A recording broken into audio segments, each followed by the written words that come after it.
Christian and welcome to a review for Cryptic Explorers, which is a game for 2 to 4 players, and it is a asymmetric, squad-based, tactical, survival horror experience. How's that for a mouthful? And in this game, 1 to 3 players will play as the Cryptonauts, who are attempting to raid the realms of death for forbidden knowledge. And then one other player will play as the goddess of the realm of death and will be deploying various horrible minions and creatures to try and stop the Cryptonauts in their said mission. Now, this is a game that I kickstarted and is quite literally the kind of game that I think Kickstarter should exist for. It only made a fairly modest $55,000 in its funding, and so part of my trepidation really for this game was to see what Tempest Tome Games could put together with that kind of budget, considering the amount of content and the scope that they wanted to have with this project. So with some bated breath for this one, let's get into the review. Firstly, components, and let's take a look at this dark, grim and decidedly macabre graphic design that they've got going on. It really is the eye-grabbing thing about this game, of course. And art is always subjective, but I am glad to own this game simply as a piece of extraordinary, esoteric and eerily evocative art. Everything from horrific forms, leering visages, and the deformed features of terrifying fiends loom from the gloom of the realms of death, brilliantly brought to life in this arresting monochrome palette, reminiscent of course of Escape the Dark Castle and Cave Evil, but more than comfortably distinct from those games too. I can't stress the enjoyment that I and my gaming group got from how the dark art really serves to bring this sort of surreal horror experience to life. Credit to the art design direction, because I know several artists worked on multiple parts of this game and everything feels brilliantly curated to mesh together as one artistic entity. This is a seriously unique piece of art if you ever manage to get your hands on it. The components themselves are excellent, considering the amount of content that Tempest Tome Games have packed into this game here. Cardstock is fine. It would have been amazing to have proper cardboard or even dual layered Cryptonaut boards, but I mean, that would have tripled the cost of this project, as there's so much in here. And what we do have is lovely, considering the amount of funds that they had to play with. The standees are more than clear enough when playing, especially with the different sized creatures involved too. I must mention the boards you play on, as there are 4 large maps and then 2 smaller sub-realm maps, as they call them, which are designed for quicker 1 versus 1 play. I was concerned it would be tough to really understand the boards, being monochrome as they are, but with clever use of spot gloss on the walls, and I have to say excellently clear design, I haven't had any issues with board interpretation in, well, 8 games that I've played of this now. They look fantastic and they are filled with lovely details that really help to draw you in. They've also got these player mats which, you know, whilst they add to the footprint of the game undoubtedly, they really do help with adding a touch more luxury to the proceedings, as well as functionality. And with such a visceral, tactile game as this is, it's a welcome addition, and I highly recommend getting your hands on them if you can. The bone dice that are a Kickstarter exclusive, well, they aren't the easiest to read, and so they are a little misfire, but everything else is so pleasingly good, that's a totally minor quibble. The rulebook is excellent, really solid, it's well laid out, there's a really good index, you can find what you need relatively easily, and certainly after a couple of games it was very easy to go straight to the bits and find out the relevant rules that are needed. It also looks really great too. There's other rule books in here too, well, a realm book which really adds to some of the lore of the game if you want to delve into it, and actually there's a significant amount of lore in this game too, which again really helps to bring this experience to life on the table. So components are much more than just the bits and pieces in this game with this one. Cryptic Explorers is a passion project of dark, esoteric art that serves to brilliantly bring the game to life. Okay, so let's talk some gameplay. Is this one all style over substance? Using your squads of cryptonauts, you will attempt to gain a number of knowledge of death cards, completing your mission on the map and then teleporting back out to safety, providing at least 2 cryptonauts manage to survive the perilous depths. Listen guys, I can't understate the immense amount of fun there is to be had in building your squads here, customizing your squads with their myriad possibilities, because there's so many cryptonauts in the game, and then the mind-boggling amount of combinations that you can have with all of the various abilities that have the potential to be able to be played during the course of any game. These abilities combo in seemingly endless ways, an endless variety that adjust according to the goddess and the monsters that are on the board that you're playing against, according to the specific realm, the map that you're playing on. And in each game I've played, I have constantly been amazed in the new ways in which each cryptonaut seems to be bringing something slightly different to the table as elements of the game change around them. When it comes to the goddesses, well, playing as these is my favourite. Having a stable of slavering beasts, haunting ghosts or rotting constructs with which to harry the hapless cryptonauts with, or the sheer power that you feel of bringing your multi-use cards to bear on the explorers in your realm. Being the goddess player rewards patience and being able to react to the very dynamic challenge presented to you by the cryptonauts. And this is a really key enjoyment of the game.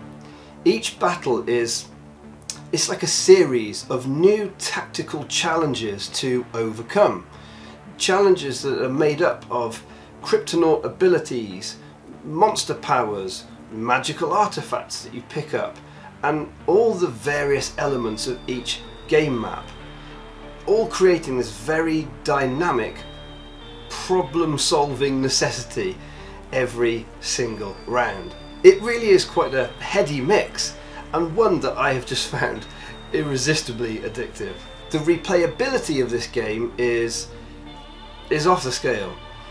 Now, I imagine this is a game that expansions will come for if they've managed to make enough money from this project, but already there are over 50 different cryptonauts in the game, and nary a one of them share an ability.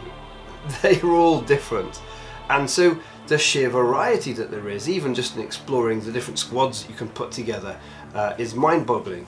When you want to change that and adjust that for the realm that you're playing on the map, when you need to change it and adjust it to the goddess that the goddess player is playing as well, there is an endless variety of squad builds to explore with this one. Playing as a goddess is significantly different to playing as the cryptonauts, trying to leverage the powers of your various monsters, trying to work out the pacing as to when and where you're going to summon these monsters and managing your power, and then of course the sheer joy of managing these really interesting and fascinating dual use cards that you have, because you can play your goddess cards for a one-off effect, or you can play them as a mastery and becomes essentially like a tableau of abilities that builds up as the game progresses.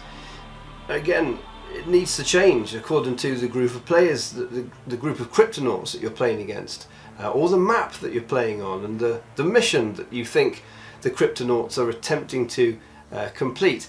There is so much decision space in this game. It really is rich, rich, rich. Another thing that they have got right here is the power curve. At the start of the game, each side feels relatively small fry, but very, very quickly powerful abilities will be unlocked by the cryptonaut players, and they'll start bringing them to bear.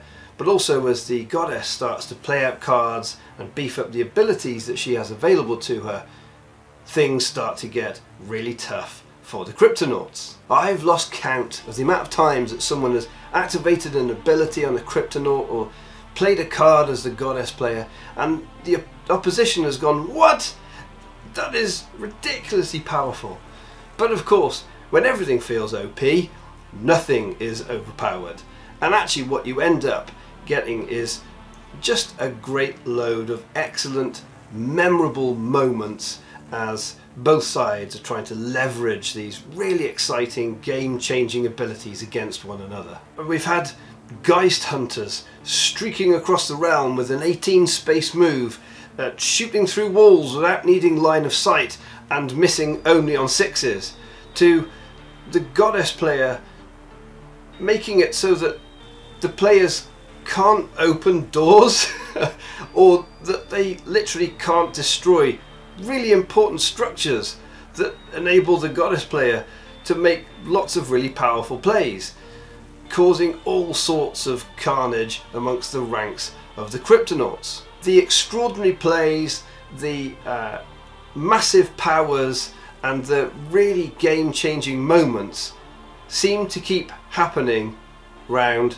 to round, and you never quite know what the other side are going to pull off, and this keeps so many games really tense, really taut and very exciting. Each new ability powered by a gathered soul or a new mastery played out by the Goddess brings a chorus of groans from the opposition as they scramble to work out how to counter the new threat to their success.